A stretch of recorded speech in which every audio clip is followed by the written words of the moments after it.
Surely you people realize that Bloodborne intends the chalice dungeons, right? Welcome, good hunter. This was only a matter of time. Let's see what Miyazaki has in store for a fully planned out optimal run of Bloodborne. If you're new to the series, this video is a tongue-in-cheek guide on how to execute a perfect playthrough of Bloodborne. The primary focus is on NPC content, finishing everyone's quests in an order that avoids lockouts. I also focus on grabbing key items in an order that minimizes backtracking, because combined with the NPC quests, this usually forms an interesting puzzle. And finally, I highlight using all the items for their intended purposes. The game has so many carefully placed items, like a load of sedatives right before you encounter frenzy enemies or antidotes on your way into a swamp. Through these videos, I like to notice and appreciate the care that went into item placements by actually using my consumables and niche build pieces when they get good value. I took to calling these occult club moments thanks to how in Dark Souls 1, the game hands you an occult club just before Ornstein and Smo, who have an occult weakness. But I do want to get away from that term since it's a bit of an inside reference, so I'll just call them carefully placed items going forward. So what all is included in a Bloodborne as intended run? Well, foremost, we complete every NPC quest. If you were ever worried about lockouts, just follow this path and you will be safe. I also bring every NPC summon to every boss possible. Some of these are exclusive with each other, but I planned it out so we see each helper at least once. To me, summons are very much NPC content since their placements, summon criteria, and equipment often tells a story. Costumes for each area and boss. The community calls Bloodborne Fashion Souls in reference to how your gear is more cosmetic than functional. But the right gear does make a difference during boss fights, so I'll get us suited up to take minimal damage. And like it or not, chalice dungeons. We're going to do all 3 layers in each of the 10 preset story chalice dungeons, plus a 31st since one of the dungeons has 4 layers. What's not included? Imposter Iosefka's quests are exclusive with saving the townsfolk, namely the old woman and Ariana, who have their own mini-quests, so we will not help out the evil doctor. Insight events. Sorry, I checked the list and there's not enough compelling reasons to bend over backwards just to hear a baby crying in the background or whatever. The one that feels like missed content is doing Hemwick after night falls with enough insight, in which case some extra enemies spawn. Then, some minor things. We give up a Madara's twin summon to get a powered-up Vaulter summon, and we miss the Ashen Hunter set because we don't murder Jura. If I'm not literally the only person who cares though, prove me wrong in the comments. Overall, there's really not much we leave out on this one. I basically re-earned the Platinum Trophy for this video, so buckle up. Your build is often chosen for you when playing a Soulsborne game intentionally. Fortunately, there's not a single stat-gated bit of content in Bloodborne, so we are open to pursue any build we want. The damage types we output are highly relevant though. There are just 3 physical types: physical, blunt, and thrust, plus 3 elemental types: arcane, fire, and bolt. There's also blood damage, which is so specific and build warping that we can't consider it for general use. What will we use? Well, Bloodborne hates blunt damage. It's almost never advantaged over other types, and when it is, it's against a boss who didn't really need the help anyway. By contrast, thrust type does have a big advantage over many bosses, including some of the game's hardest. Thrust is clearly king among physical damage, so you'll see me grab a rifle spear and later a church pick to that end. The correct amount of commitment to using the elemental damage types is either 0 or 100, like dating a Na'vi. If you use a purely physical weapon, you can slap fire or bolt paper on top during boss fights for extra damage. Or if you go pure arcane, you're locked out of buffs, but you can build your weapons to cause huge amounts of innate elemental damage of any type. I say that because there are a handful of halfway weapons that cannot be buffed or gemmed elemental, which end up awkward. The Amygdalin Arm, Blades of Mercy, and many others are cool and strong weapons, they're just locked into inflexible damage types. I decided on pure arcane because capitalizing on boss weaknesses is a secondary goal of these videos. The arcane payoffs don't come until late game though, so I'll use non-elemental thrusting weapons until that build comes together. Now, the quickest self-promo before we enter Yharnam. My name is Mothy, and I'm a gaming YouTuber primarily focused on Souls, but doing my best to branch out too. I decided to open up a Patreon account now that we're into 5-digit subs for fans of the channel who would like to offer additional material support. Thank you, everybody, for all the love that's gotten me this far. It's my wish by opening up a Patreon that I can continue to offer high-quality gaming videos with a little less reliance on the whims of ad revenue. I'm starting off with just 2 tiers for anyone who's feeling generous and wants to help me launch this channel. I'll be posting behind-the-scenes updates, doing shoutouts, all that usually good stuff, and I already have up a couple making-of videos detailing the process behind my YouTube videos. Nothing will change with respect to my normal YouTube upload schedule, and I'm not a fan of time-gating my content either, so everyone will still get day 1 videos. And for the majority of you for whom Patreon is not a consideration, I'm of course very grateful for all YouTube likes and comments which help get this work out to a bigger audience. So yeah, I made a Mothi Patreon. Thank you everybody. Let's join the hunt. Character origin doesn't matter. Sex doesn't matter either, but I made a male character because you can flirt with some women in this game, and I'm keeping it straight this time. Die to the initial werewolf, or flex on that werewolf and die to this guy, to warp to the Hunter's Dream, where you can select a starter weapon. Saw Cleaver is just the correct choice. As a serrated weapon, the Cleaver gets a secret 20% damage bonus against several early game bosses, and the DPS is strong. Wouldn't it be grand to take a pistol by the hand? You get a free starting gun too. I hardly use mine because the only good left-handed item is Torch anyway. Back in Yharnam, you might be inclined to proceed and enjoy the game, but whoa, strike up the band. The good doctor is beckoning. Turn around and speak to Iosefka now through her door until she gives you her blood. Drink this, reload, and get more. Several times. After receiving her blood the 4th time, we get special dialogue that's vaguely flirtatious. Now we can actually play the game. At the next lantern in central Yharnam, there's a man named Gilbert locked inside his house. Exhaust his dialogue to make friends. You're gifted 8 pebbles early, then thrown into a situation with a whole crowd of enemies who will destroy you if you fight them all at once. Pebbles are a perfect solution to aggro one at a time. Look at that, a carefully placed item 1 minute into the game. And that's not all. By this ogre is a torch, which the game teaches us to use a few minutes later when we enter this dark house. A+ level design so far, Bloodborne. Hit up the sewers. Hit down the sewers? Behind this gigantic pig is the Saw Hunter badge, which unlocks purchase of the starter weapons if you accidentally misclicked on something besides the Saw Cleaver earlier. But our main objective is to gain 1 insight before encountering the first boss. You need 1 insight in order to level up, and it will also allow us to summon an NPC hunter for that fight. Luckily, there's a carefully placed Madman's Knowledge up by the Crow Crew, which gives us an insight upon use. Collect the tiny music box from this window girl and say yes to helping her find her mom. Meet Eileen the Crow in this cozy space near the rafters to kick off her quest. She distrusts us at first, but we're gonna win her trust. Come on, Eileen. Somebody get her a towel. Finally, meet the lonely old woman behind this window. She's a bit of a Karen and complains when we don't immediately solve all her problems, but we don't yet know of a safe place to send her, so we've gotta go ask our manager. Warp back to the dream. Since we got that insight, the messengers gift us the old hunter bell for summoning NPC help. We're going to make extensive use of this throughout the game.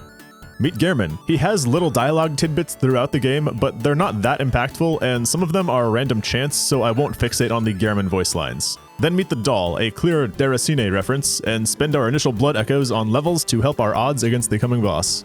That boss is Cleric Beast. Father Gascoigne can actually be brought to this fight as long as you haven't triggered Gascoigne's boss fight yet. His bell is out of the way, down here in the Fountain Courtyard. It's so hard to meet all the criteria for summoning Gascoigne, it almost feels like an Easter egg. Allegedly, we could also bring Alfred to this fight if we really broke sequencing, but we'll get another chance for Alfred later, whereas this is Gascoigne's only bell. The Cleric Beast is very weak to fire, so consider tossing the Molotovs you've been given so far. He's also weak to our serrated Saw Cleaver. You won't have much choice of armors by now, but his damage type is purely physical if you're planning defenses in New Game Plus. For winning, we get the Sword Hunter badge, which lets us buy a hand lantern. Get this, and stick it as your first menu bar slot. The light helps a lot in this dark game. The Hunter Chief emblem is for sale now for 10k, but do not buy that. Opening the gates too early screws up Eileen's quest, so we're happy both to preserve her quest and save the 10k. Gilbert has more to say after killing the Cleric Beast. Then it's straight in to fight Father Gascoigne. Gascoigne?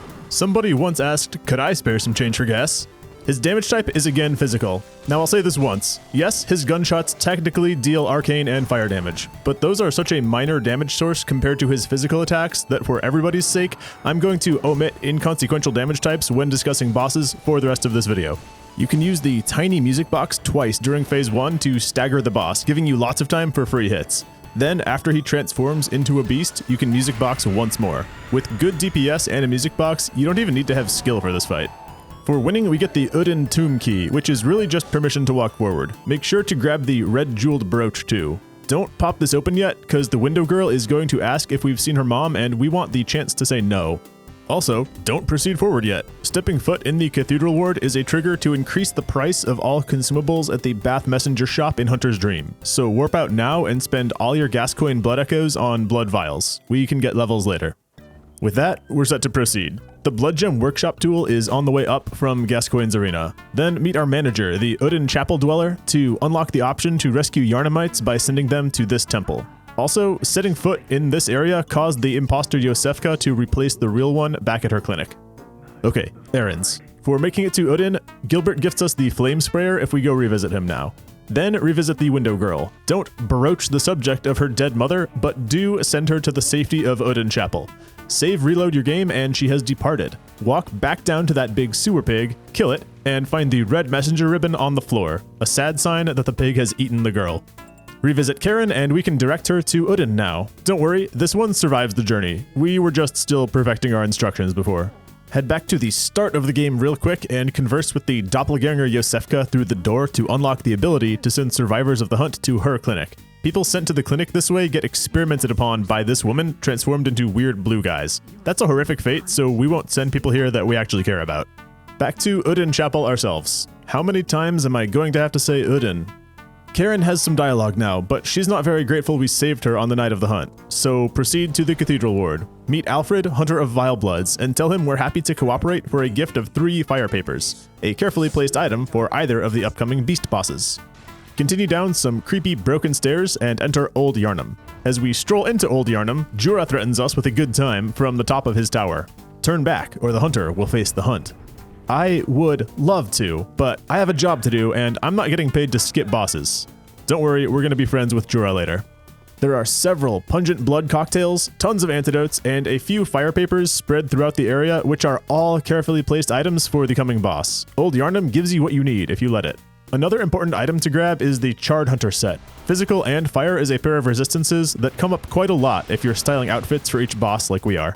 For now, Jura won't be mad if we kill one nasty beast, right? Surely he doesn't need them all saved. Let's kill BSB. The Bloodstarved Beast deals physical damage, plus blunt on the jump attack. Alfred can be summoned for this fight. I bring Alfred, but this is the first in a long trend of summons making the bosses harder. Since boss HP goes up 50%, the NPC often dies quickly, and the split boss aggro makes it really hard to actually land a blow while the NPC is alive. Stick antidotes on your hotbar and use fire papers to up your damage since she is vulnerable. Winning this fight has 3 effects. 1, you get the first Thumaru chalice for winning. More on that later. So much more. 2, the right-hand door in Udin Chapel opens up, which is our back door to get the Cathedral Ward gates open for free. And 3, kidnappers now appear around Yarnum, and we'll be very interested in what they have to offer. Let's make more progress in the Cathedral Ward. Head out the newly open right-hand door. Heading up this tower gets you early Radiant Sword Hunter badge access, but the path terminates in a locked door. This badge opens fire paper for purchase, important for non-arcane builds, and the Tomb Prospector armor set, which has some best-in-slot pieces against several bosses. But now go down the tower for the abandoned old workshop, where we grab the small hair ornament and 1/3 of an umbilical cord. Gross. I see some people online wondering about whose umbilical cord this is in terms of the old ones, but there are 4/3 of an umbilical cord to collect. So there's this concept in forensic anthropology where if you're trying to identify a bunch of mixed up bones, it's helpful to know the minimum number of individuals, or MNI. For example, suppose you unearth 6 kneecaps. Now everyone has 2 knees, so naively you'd have 3 people there. But if you look closer and find that 4 of them were left side kneecaps and 2 of them were from the right side of the body, you know that it's at least 4 people buried there. Anyway, because there are 4/3 of an umbilical cord available in the game, the minimum number of Eldritch babies is 2, because they can only have 3 apiece. Hence, I think it's not worthwhile to speculate on which specific Great One the umbilical cords are supposed to belong to. They could have come from 4 different infant Great Ones, but they at least came from 2. Was that interesting to anyone besides me? Alright. Go down the tower again, a different path, to sneak into the Cathedral Ward from behind. Being a hunter is temporary employment, so I came here looking for a job, but I get no offers, just to come on from the horror on 7th Avenue. With the Bloodstarved Beast slain, we are able to direct Ariana back to Udin Chapel, so send her to safety rather than spending the night. The bigoted man is super suspicious of us and would not normally want to leave his house, but after he overhears us sending Ariana to safety, he will now listen to reason. Except, he goes to the opposite place we sent him out of stubbornness, so we actually send him to the clinic and he will end up safely in the chapel.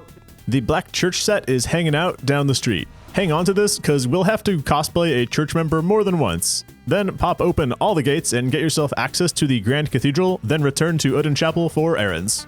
Ariana will gift you her blood multiple times if you use it and reload between asking. Speak to the bigoted man too, but nothing he says will change your life. With the gates open, Eileen relocates to the chapel foreyard. Talk to her, and she mentions big trouble in Little Tomb of Udin. Someone's rustling up a fight. We can't warp there because the lantern is on the fritz, so walk back there instead and the blood-crazed hunter Henrik will attack. Help Eileen kill him. Eileen's quest is probably the most delicate, but doing this step saves us for a while. Head to Hunter's Dream after the fight, and Henrik's set is up for purchase for insight. This set does come out on top for a couple of fights. Then give the small hair ornament to the doll as well, and she discovers the meaning of Christmas. Hemwick Charnel Lane can be done whenever, but difficulty-wise, it should happen now. Make sure to collect bloodshot eyeballs throughout the area, which will kick off the Hintertomb chalices for us later. The boss here is the Witches of Hemwick. For the little it matters, prioritize physical defense with Arcane second. My rifle spear with its narrow thrusts was not geometrically good at sweeping for invisible foes here. The witches drop more bloodshot eyeballs on death, and we can now collect the Rune Workshop tool. One cool thing I want to point out. The game handed us several runes throughout the preceding areas that we could not use at the time, but now that we have the workshop tool, we have a small selection. It feels nice that we get to choose which ones to use. I thought that was a nice design. Strategically, we are rewarded for continuing to put off Amelia, so let's kick off the long Chalice Dungeon journey instead. There are 10 scripted Chalice Dungeons that are part of the intended experience. Personally, I don't think a player has beaten Bloodborne without doing the Chalice Dungeons at least once.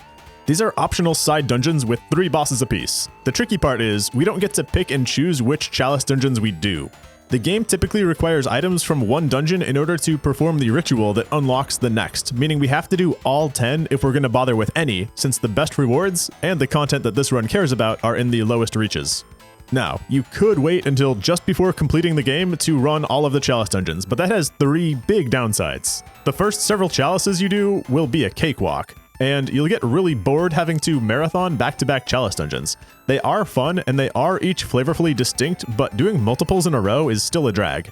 Plus, you lose their benefits by waiting. If you complete Chalice Dungeons alongside main game content, you'll collect blood echoes and gems that will keep your power level high, and you'll have an easier time with the late game bosses. Bloodborne does not have a high degree of interconnectedness, but there does emerge a little synergy when you alternate making plot progress with chalice progress. There's so much to say about chalices, but much like the dungeons themselves, I will split up my discussion of them a little bit so I'm not just preaching about chalice dungeons for 10 straight minutes. Let's cover our first dungeon though. Our first chalice was dropped by the Bloodstarved Beast, so let's open it now. Thumaru, Depth 1. Layer 1's boss is a dual-wielding undead giant who deals all 3 physical types, with less of an emphasis on thrust. I would spec for blunt defense mainly, cause his slams and jumps are the likeliest to kill you. Layer 2's boss is phoned in, just some merciless watchers who are a common dungeon enemy. These dudes are one of the exceptionally rare blunt weak bosses. See what I mean about blunt weapons having no payoffs? Layer 3 has a Watchdog of the Old Lords, and you can summon Tomb Prospector Olek to assist. My Olek just moonwalked in the middle of the arena refusing to help. Did not realize I summoned Carry Me Daddy. This Glizzy deals only physical and fire damage, and he's the only case of a boss in Bloodborne with actual immunity to a certain damage type, being fire. It is a beast, and it's weak to Serrated. Winning this fight got us the next Thumaru Chalice for later. Phew, we're done with chalices for a minute. It always feels like a breath of fresh air when I emerge from deep underground to continue playing the main game. Spend down all your cash right now, stock up on consumables, and try to leave your balance at 0. We're about to get kidnapped and we won't have the ability to recover our bloodstain easily. Just around the corner in the chapel courtyard is a kidnapper. Intentionally die to this lad and you'll wake up not at your last lantern, but in the Hypogean jail. Don the Black Church set to impersonate a healing church member, and Adela the Nun will feel comfortable speaking to us. Direct her to Udden Chapel, even though I'm not sure how to get home yet myself. Now, appreciate this puzzle with me and see if you can answer it. We're about to fight Dark Beast Parl, a big lightning beast with high bolt resistance. So why does the game give us the Tonitrus and a bunch of bolt papers as treasure right now? Items are so carefully placed in these games, it's rare to have an anti-helpful item placement. On a wheelin', on a whistle, on a way. We've got a Parl Jam to unclog. Summon Defector Ontal to help. Dark Beast Parl deals physical, blunt, and obviously bolt damage. Henrik's set is excellent defense for all those. Doing Hemwick and a Chalice Dungeon in between kind of confused the timing for us, but we could have picked up Henrik's set just a few minutes ago, so I do consider that a carefully placed item. Bloodborne has a couple of tough bosses that reward you for the ability to make tall overhead swings, since their heads take good damage and get them staggered easily. Parl is one such. It's the reason to consider the angle of your swings more than simply raw DPS when choosing a weapon. Bloodborne really gives every weapon situations where it excels, and I love that about the game. Defeating Parl gives you the Spark Hunter badge. Then a shortcut door back to Old Yarnum opens up. That's perfect, cause Parl was the trigger to allow friendship with Jura. Take the shortcut ladders up and say hello to Jorah. Tell him you'll spare the beasts of Old Yarnum, being careful because it's the second dialogue option, and he gifts you the Powder Keg Hunter badge. Going back on your word now will break his trust, so use a bold hunter's mark to leave without risking having to fight any beasts. In Udin, Adela will give you her blood if you don't have any. Then head up to the Grand Cathedral to finally challenge Vicar Amelia. There are 6 numbing mists up a ladder on the way, carefully placed for Amelia who likes to heal herself, so hotbar these. Old Hunter Henriette can be brought for this fight. Amelia is very weak to fire, so use fire papers or Molotovs, both of which drop off in usefulness after this. She only deals physical for purposes of armor selection. Carefully examining all the damage types and resistances in this game has, in my opinion, introduced some new lore I wasn't really aware of. For now, note that Amelia is very resistant to arcane and blunt damages. After killing her, hold up. Do not touch that skull. Visit Hunter's Dream right now and spend your cash on consumables. Touching Lawrence's skull advances time to night, and it will be another trigger for price inflation. Messengers in the Hunter's Dream give you the Eye of a Blood-Drunk Hunter for accessing the DLC now if you want to go run and grab one of the DLC weapons. Personally, I rushed Ludwig out of order because I really wanted to play this run with a church pick, so don't stress it if you see me with equipment earlier than I could have gotten it according to the script. Just know that it is safe to do the DLC at any point without locking out other content, so all the DLC weapons are on the table starting now if you have your heart set on one. But let us do Chalice Dungeon number 2. Head to Central Thumaru, a Depth 2 dungeon. Depth is just a measure of difficulty. Each Chalice Dungeon is subdivided into 3 layers. Chalice Dungeons can rarely have a 4th layer too. Each layer consists of a mini dungeon followed by a boss. These dungeons all have one main area, then they may also have a pre-level area and/or a post-level area. We're unfortunately obligated to fully clear each part of each layer because we need to collect ritual materials as we go in order to afford to open subsequent Chalice dungeons. So I found myself praying for each new layer that it would not have the optional pre and post areas, just so there was less dungeon for me to have to exhaust, but it felt more common than not that these bonus sections were present. So, the Central Thumaru Chalice. Layer 1's boss is a beast-possessed soul who's really just an elite enemy who got a promotion, spec for physical and fire defense. On Layer 2, find the Hintertomb Chalice as loot. Yep, a whole chalice. As a casual one piece of loot in this chalice. Yo dog. Random critical items chilling as loot in these dungeons is another reason why we gotta clear every nook and cranny. This boss is the Keeper of the Old Lords, presumably the trainer of that dog we squished in the previous dungeon. Physical and fire defense still applies, and I'll note that on offense, fire is totally a valid element to use, despite how it may appear. Note that this boss is also poisonable. How interesting that the enemies in the preceding chamber throw and drop poison knives. Carefully placed enemy, perhaps? Layer 3's boss is the Thumerian Descendant, and you can bring along Tomb Prospector Olek. You only need physical defense here, and winning gets you the next Thumaru Chalice. Do snatch up the Bone Ash set from the Insight shop afterwards. It has great physical and fire defenses, and it will be best in slot for many bosses this run. Now, we're at a good power level for the Hintertomb Chalice we just acquired, which is also depth 2, but we're going to space that out for diversity.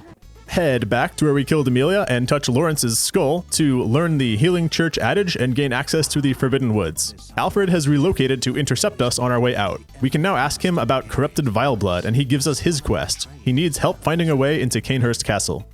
In the woods, grab the Tonsil Stone from a house near the dog pens. Then open up the Windmill shortcut and meet Walter, Master of the League. And Gymnastics. He invites us to join the League of Confederates, which we accept. Then do a bit of parkour ourselves to meet the afflicted beggar on the balcony. Eating a child? Sir, this is a Wendy's. Good thing we know of a place to send malcontents. Ship him off to Iosefka for experimentation. It's only now that we can open up the hidden back way to Iosefka's clinic through the swamp. Hey, there are carefully placed antidotes on the run into the swamp. Inside the clinic, grab the Canehurst summons mysteriously addressed to us. Then discover that Iosefka at home has been converting people into kin. Quelle horreur. She wants us to leave, but because we have already sent her a subject, she expresses her wish that we would continue sending her subjects as her accomplice. Do honor her wishes and leave without conflict. We will deal with her later. In Central Yarnum, Gilbert has more dialogue now that it's nighttime. Quite thrilling. Then in Udin, Karen will gift us sedatives. Ask for 3 more batches, then she'll leave on a quest to replenish her stash if we reload. Back in the woods, we're on that final stretch with the big Snake Hill. Grab the Deep Sea and Clear Deep Sea runes for Frenzy and Poison Resist respectively. We will rely on these a lot later. Finally, take on the Shadows of Yarnum. We can summon both Old Hunter Henrik and the younger Madara's twin for this fight. The Shadows deal mostly plain physical damage, even the snakes, plus a few fire moves. After Shadows, let's run our 3rd Chalice dungeon, Hintertomb, which is depth 2. This one is very poisonous, so hotbar antidotes and wear appropriate gear. And good thing we just picked up that clear deep sea rune. Layer 1's boss is just a boar, but you can't camp his ass like a normal boar because this one knows how to kick. Layer 2's boss is an undead giant, but with different weapons from before. He deals physical and blunt in melee, and his cannon fire gives us a rare reason to care about blood damage resist. The Hintertomb Chalices are the only ones that don't have NPC summons available for their final bosses, so you're on your own against a blood-starved beast in a poisonous arena for Layer 3's boss. I suggest blowing any residual pungent blood cocktails you own. Winning this fight gets you the lower Hintertomb Chalice. I personally felt a huge difficulty leap between Depth 2 and 3 Chalice dungeons, so let's hold off on any more chalicing for a while. On to Byrgenwerth. Outside by the foreshadowy Brainsucker is an arcane lake rune which reduces arcane damage. Consider this a good option against any arcane heavy bosses, which includes the imminent Rom fight. Carefully placed item. There's also a pearl slug in a chest on the ground floor. This will eventually go into a ritual for the Is Chalice. Speak to Willem for insight, then if you want to treat him as Defoe, you can kill him for an item discovery rune. Do equip that rune while doing any chalice dungeons because it will help you find blood gems. Last time I'll have to tell you this, consider buying a load of consumables. Don't delay, act now, supplies are running out. Triggering the Blood Moon after Rom is the final price increase. You can bring Henrik and Mdaris into this fight, or just Mensis Scholar Damien. Mathematically, it's better to summon 2 than 1 helpers. The way co-op boss hit point scaling works, 3 players are each responsible for dealing 2/3 of the boss's single player hit point value, but with 2 players, they're each responsible for 3/4. Rom spiders deal only physical damage. For Rom herself, you'll mostly want arcane resist for the spells and blunt if you expect to get hit by body rolls. Do you remember a while ago I made a point of how Vicar Amelia had strong resistance to blunt and arcane? Starting with Rom, it's a strong trend in this game for the otherworldly Great One type enemies to deal blunt and arcane damage. They're hallmark damage types of the cosmos. I find it fascinating that Amelia, a high-ranking member of the Healing Church, had great blunt and arcane defenses. This wasn't relevant earlier, but I went back to check and the Cleric Beast also has elevated blunt and arcane defenses. It's almost like the transformation of man into beast came about as an evolved defense mechanism against otherworldly powers. Anyway, Rom is very weak to bolt, and she's akin if you got any gems by now that care. Winning this fight has many transformative effects aside from the obvious Blood Moon coming out. Right away, we're warped to Yahar Ghul now that Rom is no longer able to disguise the secret moon beckoning ritual. Run forward and grab the lantern cause we don't want to have to run back here later. Then return back to the font room and get grabbed by Amygdala to warp into the lecture building. Light that lantern too, then jet. It is errand time. Ariana has been afflicted with a mysterious condition, otherwise known as pregnancy. Poor Adela has gone insane. She got kidnapped to Yahar Ghul earlier, like us, presumably for use in the Blood Moon beckoning ritual, so it checks out that she is not having a good time right now that the Blood Moon is out. Karen is back from her CVS trip with more sedatives, then we can encourage her to go scavenge once more. Reload, and she's left a BRB note. Head out the left-hand door and find her body by the well. But at least she did find another sedative for us. Note, we haven't really needed sedatives through now, but each one we can gather will be helpful eventually. Carefully placed items, sort of. Eileen is wounded, lying on the ground outside the Grand Cathedral. She warns you about the monster inside, a blood-crazed hunter who needs culling. Win this fight to complete Eileen's quest and get the Crow Hunter badge. Her armor set will now be for sale at the Bath Messengers, and it has some merit against blunt damage bosses. Check on Gilbert one more time, and find he's transformed into a beast. Put him down. Then to Music Box Girl's house. Her sister has come home, and we have bad news to deliver as we hand in the red messenger ribbon. Reload the area, and the sister can be found deceased at the bottom of the nearby ladder with the white messenger ribbon as loot. Sorry, girls.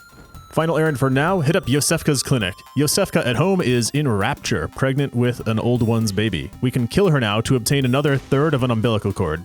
Okay, who feels like making some progress? Return to the lecture building and meet Patches through the door. He's got his whole plot of worshipping Amygdala, but no actual quest. Grab 2 red jelly near the door out, which are important chalice ritual materials for later. Then exit to the Nightmare Frontier.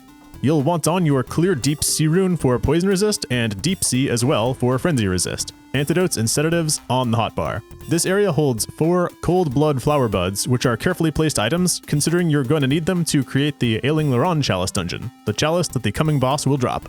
Do let Patches trick you into the pit for the content. Then prepare to fight Amygdala. She resists blunt and is weaker to the elements than the physical types. This is another boss that rewards you for the ability to make chunky overhead attacks since her head is a weak point. Hit him right between the eyes, hit him right between the eyes. On defense, I suggest speccing for Blunt. All her flashy moves are physical, not arcane, but I found those easier to avoid than her plain blunt melee attacks. She drops the Ailing Laron chalice when you win.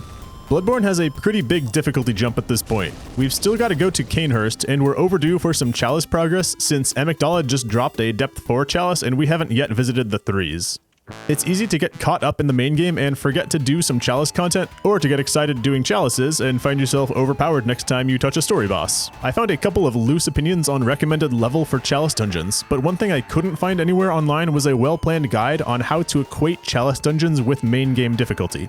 So we're covering new ground here. I did my best to intersperse the chalice dungeons alongside the main game in a way that spreads out the burden and also matches the difficulty level. I first tried to do it as a science, not an art. I looked up the XP gain from each of the chalice bosses and tried to collate that with main game bosses. But chalice XP leaves the main game in the dust, and this method would have us finishing the DLC with like half the chalice dungeons still left. I had to work more based on vibe.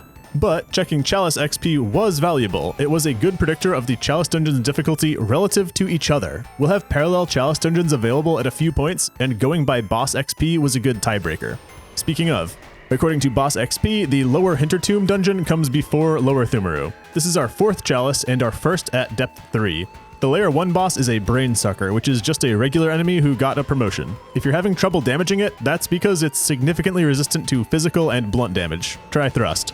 On layer 2, the Forgotten Madman and his escort both have very low poison resist, so spend down some of your poison knives. This is another rare case where blunt is best, but they're just dudes. It's not really an important fight to min-max. The Thumerian Elder on layer 3 deals all 3 physical types, plus relatively little fire damage despite appearances. In fact, it's very weak to fire and arcane. You can even poison this one. For finishing the lower Hintertomb chalice, we're given the short Ritual Root chalice, which allows us to quick search chalice dungeons for co-op. We also unlocked the Madman set for purchase, but no pieces except the legs are really competitive. Then let's do Cainhurst before more chalice. Head in and loot the Executioner set. With its excellent blunt and arcane defenses, this one will get some mileage. We start picking up a lot of bloodstone chunks in Cainhurst, building on the few we picked up in the Nightmare Frontier. It's easy to get tricked into doing Cainhurst before Byrgenwerth based on when you get the Cainhurst summons, but it's a tough area. I think the prevalence of chunks is a hint to visit it after the Nightmare Frontier. The boss here is Martyr Logarius. His melee is pure physical damage, and the flashy stuff is arcane despite it being blood-colored. Logarius resists all the elements a lot, so even on an arcane build, you may do best just bringing a plain weapon and adding on a fire or bolt paper.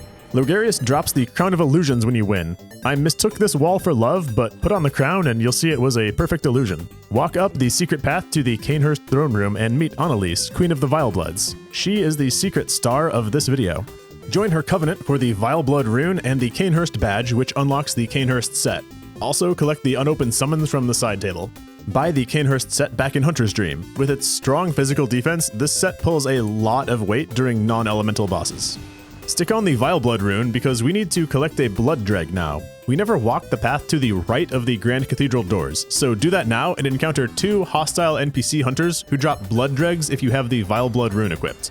Then visit the Queen in Cainhurst to offer her that blood dreg, since, we won't get a chance for a minute.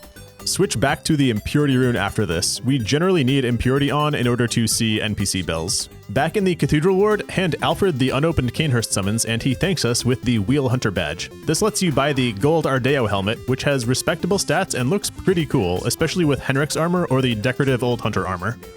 Head again to the Cainhurst throne room where Alfred has slain Annalise. Speak to him for some dialogue, then inspect the Queen's body for the queenly flesh. Check back in Alfred's original location to find him slain with the Radiance rune on his body. Seems like a Vileblood has taken revenge. Okay, we did a little main game, let's do a little chalice. Head to Lower Thumaru, our 5th chalice overall and our 2nd at depth 3. Layer 1 is just Watchers again. This does not need further discussion. Layer 2 has the Workshop Haze Extractor key item that we will need to make ritual materials later. The boss is another Undead Giant configuration. This one only deals physical and blunt and is weak to bolt and thrust. Deliver lightning straight to his heart, oh yeah. I got all the feels for sure. Layer 3 has Rom as the boss, which is cutely telegraphed by this single Rom spider early on in the layer. You can summon both Madman Waller and Olek for this fight. Then, this is the only dungeon we'll do that has a 4th layer. Waller and Olek are again both summonable for the boss, the Bloodletting Beast.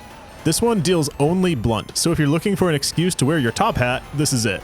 He's weak to fire and arcane, and it resists blunt. Winning this fight gets you the defiled Pthumerian chalice.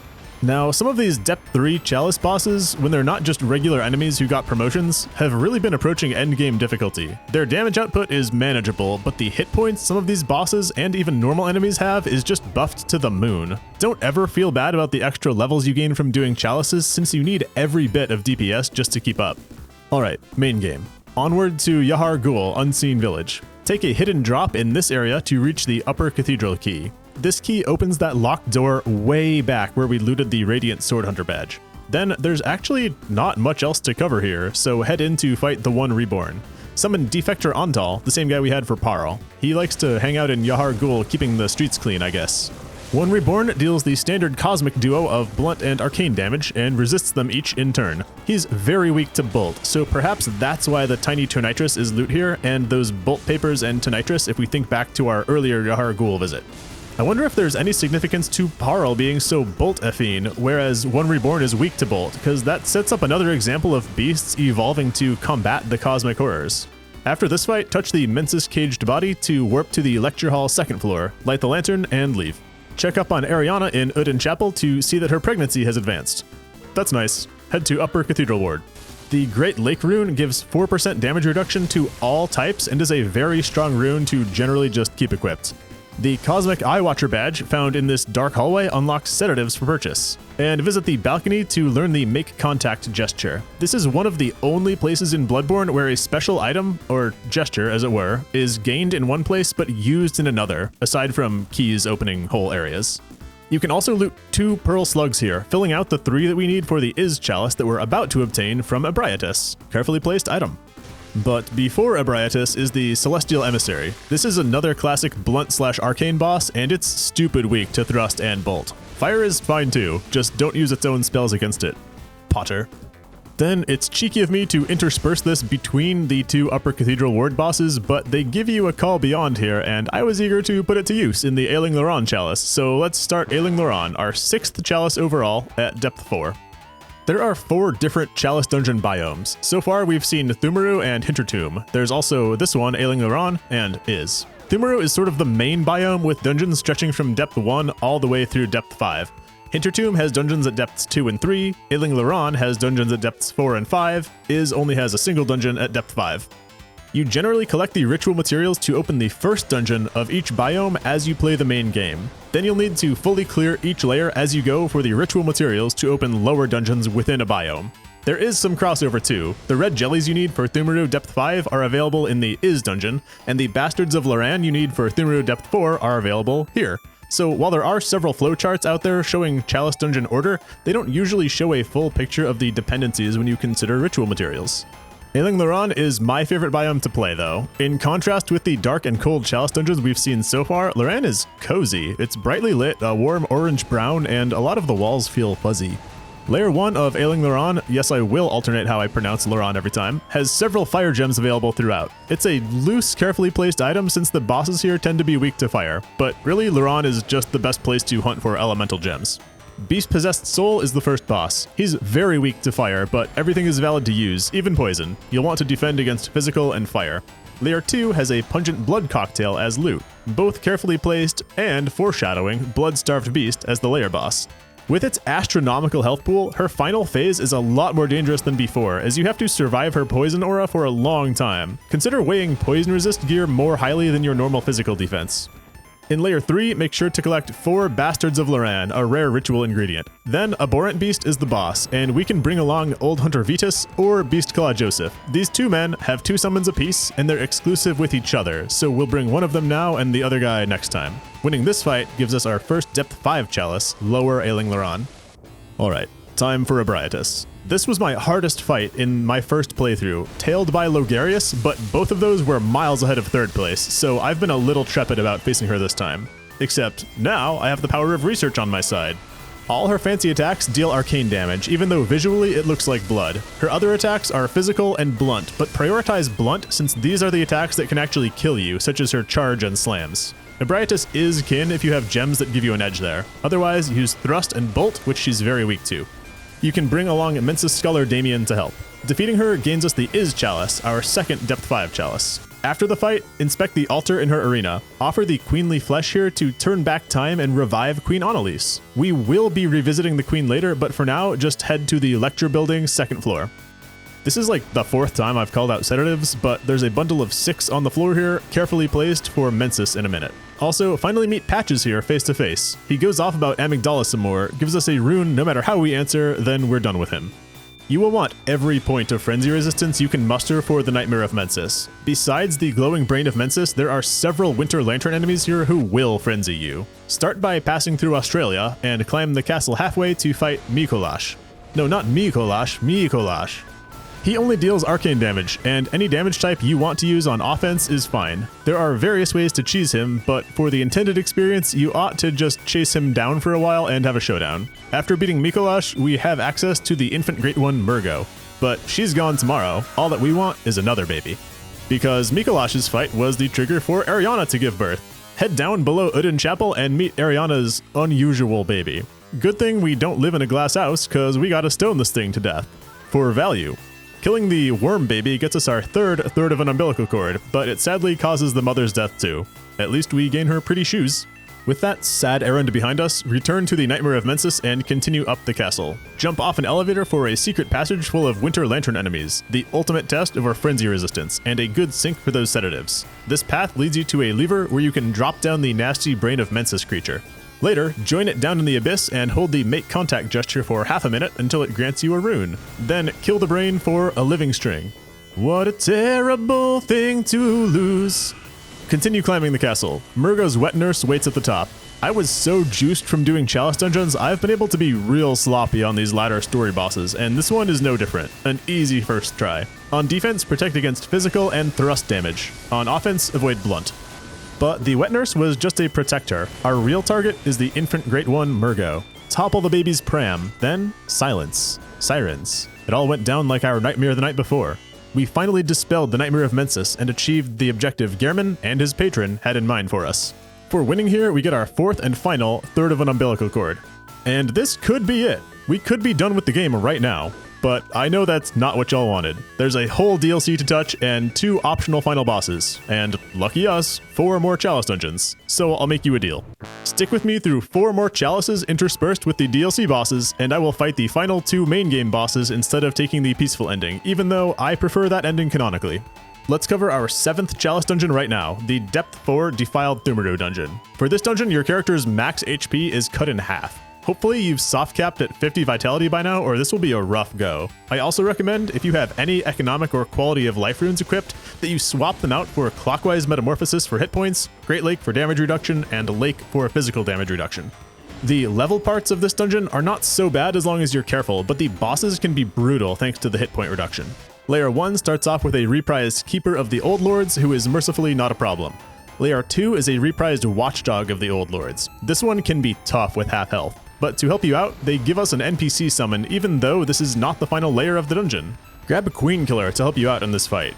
Queen Killer is an odd NPC we have not seen until now. He wants one thing, to kill Queen Yarnum. We'll see him again for the 3rd layer of this dungeon as well as the eventual Queen fight in the final Chalice dungeon. I think he's a hilarious character, wearing the gold Ardeo and no shirt, wielding a cannon in one hand and a wagon wheel in the other. Miyazaki was definitely taking the piss with Queen Killer. We're happy to give him a hand here in reaching his goals. Layer 3 is another rough fight, this time against Amygdala. You can bring Queen Killer and Madman Waller for this fight, but after dying immediately a few times figuring out my strategy, I ended up winning on a recon attempt without even bringing help. Amygdala's slams can easily one-shot you here, but with stacked blunt resistance, you should be okay against most other attacks. All the guides for Amygdala will tell you to go for arms and headshots, but I honestly had the most success just slicing her highly damage-resistant tail, only sneaking in headshots when she readjusts after jump attacks. For beating Amygdala at half health, our prize is the final chalice, Great Thumero Ihil. Only the Depth 5 chalices remain, and they are each a full tier of difficulty above the DLC. So let's get into the DLC now, and we can intersperse the Depth 5 chalices. It's weird to me that fighting Ludwig will be a relief. Doing the chalice dungeons really gives you an appreciation for the normal bosses. Get chewed up, spit out, and booed off stage by Amygdala outside the Udin Chapel to wake up in the Hunter's Nightmare. If you had removed the Impurity Covenant rune for some reason, make sure it's back on now. Throughout this area are strewn pieces of the old Hunter and Constable sets. Try to collect them because they have pretty strong stat lines and they will help with endgame content. Proceed through the nightmare, stopping in the Grand Cathedral for the Eye Pendant, and fight this random beast-transformed hunter for the Firing Hammer badge. Eventually, circle back to open the side door of the initial chapel and meet Simon. Tell him you're interested in the nightmare. Simon is a hunter, possibly with ties to Byrgenwerth, who seems to be a scholar of the first sin. The earliest hunters committed an atrocity in a nearby fishing hamlet, and it's Simon's quest, now ours, to either verify it for himself or put things right. Faced with the Ludwig fight, we could go in right now, summoning both the younger Madaris twin and Master Walter. Or we could put that on hold and ruin the Madaris summon in exchange for beefing up Walter. Obviously we're doing that. See, you should have 3 vermin by now, dropped by the 3 red-eyed hunter NPCs in the first part of this DLC. We need 5 of those. So if you haven't been doing co-op, go help some people out to earn 2 more. I recommend using the short root ritual chalice to quick search people beckoning help in their chalice dungeons. The latter chalices are brutal and your help will surely be appreciated. Or just create the next chalice yourself and beckon help twice. You still get vermin when a confederate helps you kill your boss. With 5 vermin in hand, revisit Walter in the Forbidden Woods. Crush 1 vermin, then speak to him for some dialogue. Crush a second, and he has more to say. Crush 3, 4, and 5, and exhaust his dialogue, then reload. His goofy one-eyed bucket helmet is on the floor now, and we've evolved him like a Pokemon into a more powerful form when summoned. Unfortunately, doing Walter's quest made the younger Madaris twin hostile, so we've ruined that summon even if we leave him alive. Back in the Hunter's Nightmare, Walter, Master of the League, has turned into Walter Beast Eater. Hope he's hungry for horse. Let's take on Ludwig the Accursed. Ludwig deals blunt and arcane damage, akin to the Great Ones. The only damage type with an edge against him is fire. Note his arcane defense doubles in phase 2, so if you're here to spam Call Beyond, you actually might want to blow those early on. There's a little bloody dude in the corpse piles decorating Ludwig's arena who is highly likely to die during the fight, but if he somehow survives, you can talk to him. All he does is laugh. Sadly, Ludwig killed him in my game. After the fight, put on an entire set of Healing Church affiliated armor, and Ludwig's head has special dialogue. He sees we're in the church he founded and wonders if the organization is faring well these days. With Vicar Amelia dead, the high-ranking member is probably one of those random We Happy Few enemies, so no, the Healing Church is not doing so hot. That gets Ludwig to acknowledge he has become a beast, which he had refused to see. Reload the area, and Simon has slain the head for us. Speak to him for Ludwig's sword and more encouragement to uncover the nightmare's secret. Advance to the cells, and we hear Yamamura muttering through his cell door. Then approach Brador's cell and speak to him through his door. Brador is a Healing Church assassin hired to keep the secret of the nightmare. He's antithesis to Simon and ourselves. We can answer him either way when he asks if we hear the bell. He will try to kill us all the same. In the next chamber, cause the elevator to leave without you and grab Lawrence's skull from the lower platform, which allows fighting Vicar Lawrence as a boss later. Then ride the elevator up for real and light the research hall lantern. We're having so much fun Scooby-Dooing our way through this nightmare mystery, but let me stop you right there for a chalice dungeon. You promised. The Great Is Chalice is our 8th chalice. It's by far the easiest depth 5 chalice, and we have to do it before Thumeru Ihel anyway for materials. The Is biome is gorgeous, so it's a nice change of pace now that chalice dungeons are getting a bit stale. It's easy to see because everything shimmers with a blue-green celestial glow. The Layer 1 boss here is another brainsucker who is still negligible as long as you're thrusting. Layer 2 is also a joke, just a celestial emissary. This one doesn't even have his backup dancers. Layer 3 is a little more interesting. 2 red jellies are treasure here, which we need for the Thumeru Ihel ritual. Then this layer has the game's only summon sign for Tomb Prospector Gremia, so bring her along to fight Ebrietas. Same as before, max out your blunt and arcane defenses and thrust her down. That was nice and quick. Let's reward ourselves with a very cool area in the DLC. Enter the research hall and begin climbing all up and down the place. Collect the decorative old hunter armor and pants, which have top-notch physical defenses. Also, get the enlarged head helmet, which has low defenses except for blunt and arcane. It's nasty, but this is in fact a carefully placed item for the next boss. Beware you don't lose your patience with this patient. She's named Adeline, and she's friendly. Adeline wants brain fluid to help her mind stay connected to some greater being. Fortunately, there are 2 brain fluids available in the area. One on a central landing and one up in the rafters. Hand her one and she gifts us her blood. Well, tells us to extract it, since she's a little tied up. Reload the area 3 times and she will accept the second brain fluid, then gift us the balcony key. If we use this key to head outside, we get the actual best arcane build payoff. The black sky eye took the needle to my eye, sucked out all its glow.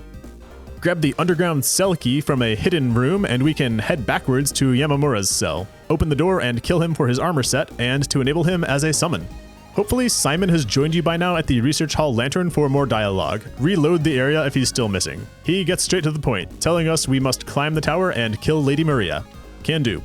Then it might take a few reloads depending on if you've died, but Adeline will eventually have deformed into just a stuffed garbage bag, and she's still hungry for brain fluid. It's nasty, but we can kill her for her own brain fluid and feed it back to her Ray Liotta style, and she thanks us with the Milkweed Carol rune. Now we're ready to fight the living failures. Yamamura is summonable to help here, and it's possible to keep up with the bosses spawning for a while if you gang up on them with Yamamura. This is yet another blunt/arcane dealing boss who is weak to thrust. Lady Maria comes immediately after this fight, so this is one time we won't split things up with chalices. A corpse should be left well alone. I love the double entendre here. Don't mess with corpses, both referring to Maria's dormant form we messed with, and the original sin of the hunters butchering the corpse of Kos. Lady Maria of the Astral Clock Tower deals physical and thrust damage phase 1. Her melee attacks convert entirely to blood damage in phase 2, and blood plus fire for phase 3. Blood is probably the most relevant defense to spec for. I love that the Cainhurst set meets our criteria quite well, since Lady Maria herself is of Cainhurst lineage. Very few of the game's tough bosses are weak to arcane, but it's a pretty good element to employ here, along with Bolt. After winning, warp back to Hunter's Dream, where Maria's armor set is for sale, but it's pretty bad. For the defenses it's good in, the Cainhurst set just eclipses it. And then open up Lower Ailing Loran, our 9th chalice overall and our 2nd at depth 5. Layer 1's boss is a Loran Silver Beast. He has high resistances to everything except arcane, fire, and rapid poison if you were looking for a chance to bleed out a boss. His melee attacks are pure physical, and he can cast fire and bolt stuff, but these moves are more easily avoided. Layer 2's boss is an Abhorrent Beast. He's very weak to slow poison, so spend down your poison daggers throughout the fight to keep poison online. Every damage type besides bolt is fine to use. Now, despite appearing bolty, his attacks only deal physical and blunt damage, so tank up. And Layer 3 has a Loran Dark Beast, who's a beefed up Parl. This is the second time we have to choose between Joseph and Vitus, so take the one who got left out before. There's not really any important loot for winning this one. So if there's one preset chalice dungeon you can skip, it would be Lower Ailing Loran. I just had to do it for the content. Or if you say didn't have the ritual materials to open the other depth 5 chalices, you may as well run this one to acquire those. Before continuing with the story, put on the Milkweed Carol rune. Your head will take on a silly appearance. Then return to the Astral Clock Tower and venture forth into the final DLC area, the Fishing Hamlet. On the way in, a fishy priest is muttering curses on the church, who butchered Kos and the villagers so long ago. With the Milkweed rune on, he gifts us the Accursed Brew, a little treat for my arcane boys out there. Brew does a little less than double the damage of Black Sky Eye for double the bullet cost, but Brew has an arcing projectile. Black Sky has trouble hitting enemies who are low to the ground, but Brew covers that blind spot. Proceed through the residential part of the hamlet, making sure to hit a hard left up this cliff path to open a shortcut. You can grab the Harrowed armor set up here, which is what Simon wears. It's perfect for fighting Orphan with its high physical and arcane defenses across all slots. Carefully placed item for sure. Now, Bloodborne has been handing us blue elixirs all throughout the game, which turn your character into John Cena, and there haven't really been meaningful places to use those until now. Souls games usually give you a few strategic options for an area like this, but here we're simply forced to head straight up through this canyon while ranged projectiles pour on us.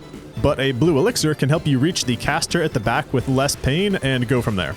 Once you reach the lighthouse hut, find Simon lying on the floor. He's come undone. Brador, the church assassin, has gotten to him. Simon hands us the underground cell inner chamber key with his last breath, so let's go avenge our friend. But more importantly, take the chance to remove the stupid Milkweed rune. Then head to Brador's cell. On the way there, we hear the toll of the silent bell, and Brador invades in the hallway. Kill him, open his cell, then kill him. Now, I played it this way to roleplay revenge for Simon, but if you'd prefer to let Brador invade you throughout the hamlet, be my guest. You get his gear either way. Continuing past the lighthouse hut, we reach the industrial area of the hamlet. Enemies from this point on have very high bolt resistance, which I find odd since all of the Old One affiliated enemies so far have been bolt weak.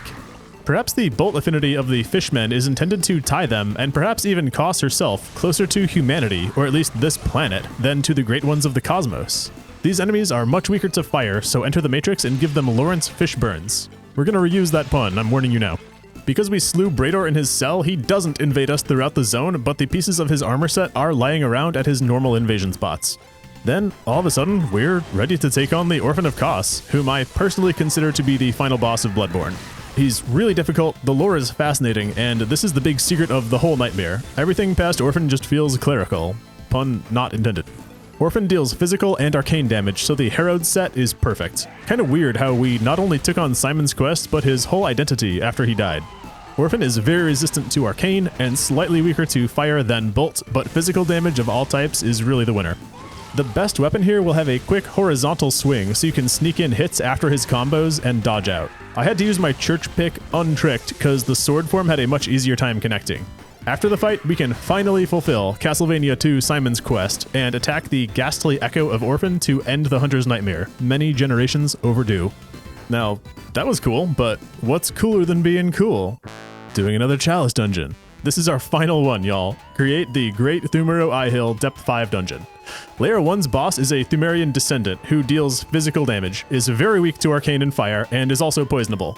Layer 2 is a bloodletting beast, slightly different from the previous one since this one's headless with some gross Sekiro bug poking out. It still deals entirely blunt damage.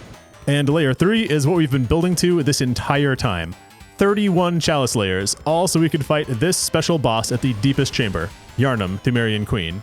It is fascinating to me, the lore of the chalice dungeons. They're where Byrgenwerth scholars first discovered the Old Blood, perhaps from a crashed-to-earth Great One.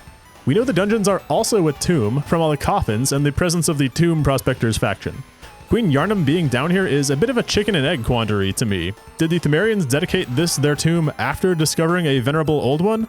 Or was Queen Yharnam, like the lowly whore Ariana, surrogate mother to an old one back in her day, and what Byrgenwerth unearthed and desecrated is actually Yharnam's child? That would explain her hostility to us right now. Well, summon Queen Killer to fulfill his duty. Gunpowder Gelatine. He's the true hero of Bloodborne. Madman Waller can come along too, I guess.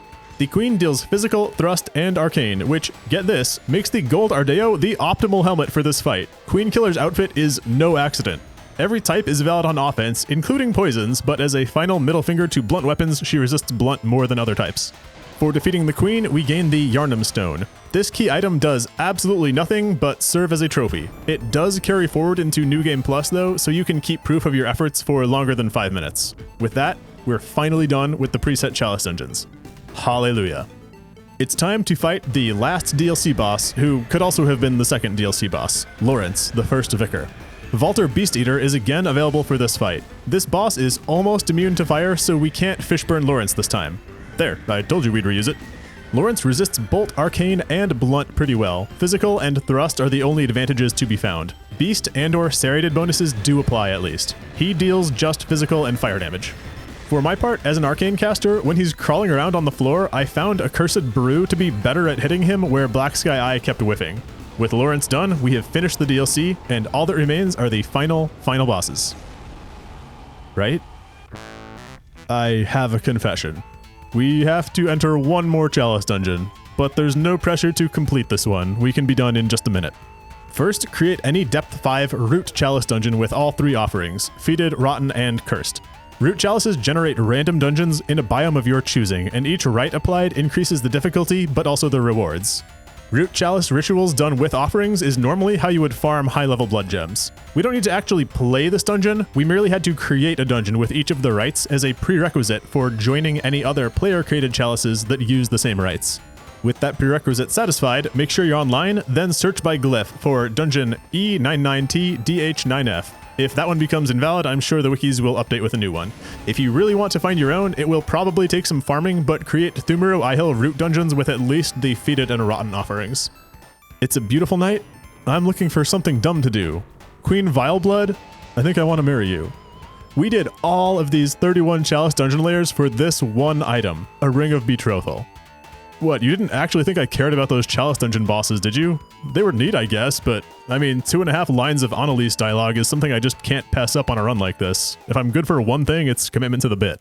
It is finally time to revisit the Vileblood Queen in the Cainhurst throne room. For one, we see our queen is revived thanks to our actions at Ebrietus's altar. Then, see if our devotion has been enough to secure Annalise's hand in marriage. Propose to her with the Ring of Betrothal. She has dialogue for as many as 3 proposals, but sadly we are ultimately declined. It was worth a shot. Should've gone with Iosefka, I guess. With a broken heart, let's end this game. Lore-wise, I prefer to let Gehrman execute us, having fulfilled our duty of ending 2 nightmares and find our peace in the waking world. You can wear a really stupid outfit for this and make the cutscene funny, but no, hit rewind. I promised you the extra bosses for hanging on through chalice content, and I'm good for it. Consume all 4 1/3 umbilical cords to unlock the secret ending, and head into the graveyard in the Hunter's Dream. Refuse to let Gehrman kill us, and his response is to put us down like a rabid dog. His wording implies he's had to do this many times before. You may find yourself on the receiving end of Gehrman's shotgun, in another part of the dream, and you may find yourself under a beautiful moon with a beautiful doll, and you may ask yourself, how did I get here? For once in a lifetime, blood defense is actually relevant against Gehrman's gunfire. You'll want physical defense too. Most types are fine on offense with a small edge to arcane and bolt. That is similar to Lady Maria. For defeating Gehrman, we get the Old Hunter badge, which allows his weapon and armor to be purchased. Don't worry, this stays with you into New Game Plus, so you're not forced to quit out and go shopping immediately. With its vassal slain, the Moon Presence makes itself known. MP wants to hire us to replace Gehrman, so it holds us closer, Tiny Dancer, and tries to press us into service as the new Guide of Hunters. But since we ate all those umbilical cords, we're already halfway evolved into a Great One, the kind of thing that Moon Presence would want dead. We cast the greatest spell in the Souls franchise, Rejection, which angers the Moon Presence and starts a fight. All of its resistances are balanced, and it only deals physical damage. I appreciate that the designers wanted to keep things uncomplicated at the end of the game and not punish you for having any particular build. For the little it matters, a weapon or rune that boosts rally potential will help you out here, since the boss has one move that steals all but one of your hit points, encouraging you to rally them back. With the Moon Presence slain, we evolve into our own worst enemy and become an infant Great One. The doll cradles us, and credits roll. Bloodborne had a little taste of everything we've seen so far in a Souls game as intended. There is a high degree of carefully placed items throughout the game that we haven't seen matched since Dark Souls 1. There's a town building and a bunch of small NPC quests like in Dark Souls 2. There's also a fair amount of boss resistances telling a story like we had in Dark Souls 2 with that struggle of fire and dark. Here there's a conflict set up between humans and aliens, our planet and the cosmos, beasts and kin, which is told through arcane resistances. And, like Demon Souls, you're rewarded heavily for playing with a thrusting weapon. Bosses being weak to blunt or physical is rare, and never by a long shot. But when a boss is weak to thrust, it tends to be very weak to thrust, and that includes several of the hardest bosses. I feel that Saw Cleaver is one of the game's objectively best weapons because of its strength against beasts, and Church Pick is the other because of its strength against cosmic foes. Both weapons can be buffed or gemmed, so they work with physical or arcane builds. But Bloodborne, more than any other game, makes every weapon compelling for one playstyle or another, thanks to variant damage types and the physical orientation of how a weapon swings. I encourage you on your next play to intentionally use a weapon you've never considered, and it will surprise you how many random situations it's good for. A note on armor. I couldn't recommend one set to wear to any boss fight, since the best outfit often includes pieces from 4 different sets. From knowing a boss's actual damage types rather than guessing, and by choosing your armor carefully, you can be surprisingly tanky in Bloodborne. The chest slot and head slots ended up having huge variance in physical defense, and because no enemies in this game are entirely elemental, I'd usually balance my chest and head slot more toward physical defenses with relevant elemental resistances as a secondary concern. By contrast, the glove and foot slots often have large swings in elemental resistances while only giving up 10 or 20 points in physical. Custing all of my slots throughout the game reminded me of the excellent Game Boy Advance Metabots game where you individually swap out your pieces to meet the needs of the area. There are 2 item placements I'm kind of iffy on, and maybe you can find their intended uses. 1, you're given a ton of lead elixirs in the Nightmare Frontier. Maybe they just want you to use them to tank Amygdala since she only deals physical and blunt, which are covered by the lead elixir. In fact, these could be secret tech for the defiled Amygdala fight. Let me know if you try this. The other item is outside the gates of Canehurst, they give you a bunch of numbing mists. I am clueless on that one. Now, we do actually have to debrief on the Chalice dungeons and how they affect the intended experience of Bloodborne. One thing should be clear from this video, the Chalice dungeons are long. There are 31 layers to complete, most of which have a pre-layer side area and a post-layer side area, and none of them can be skipped or you'll lack the ritual materials to open the next dungeon. 10 chalices is few enough that each of them held something new, though they got pretty repetitive toward the end. The first chalice is approximately completable when you earn it from the Bloodstarved Beast. The Depth 2 dungeons are approximately as difficult as the Nightmare Frontier or Canehurst.